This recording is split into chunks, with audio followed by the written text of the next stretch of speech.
నాగర్ కర్నూలు జిల్లా అచ్చంపేట పట్టణంలో ఎమ్మెల్యే గువ్వల బాలరాజుతో కలిసి మంత్రి నిరంజన్ రెడ్డి రోడ్ పనులకు భూమి పూజ చేశారు.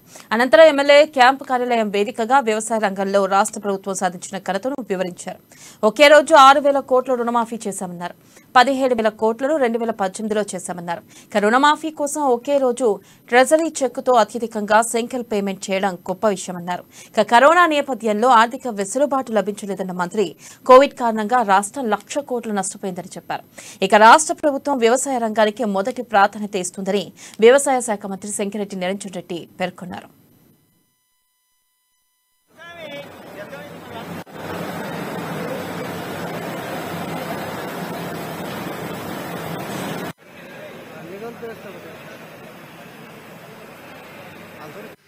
రాజ్యంలో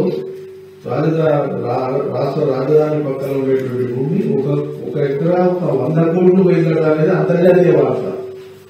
సో ఇలా పెరిగిన పంటలే కాదు, బాగుపడ్డ రాష్ట్రమే కాదు, పెరిగిన ఆర్థిక పురోగతే కాదు, హైదరాబాద్ చుట్టుపక్కల ఉండేటువంటి భూమి 100 కోట్లకు ఎకరా పోయేటువంటి ఒక ముఖ చిత్రాన్ని కూడా అది ఒక గొప్ప అభివృద్ధికి సంకేతం.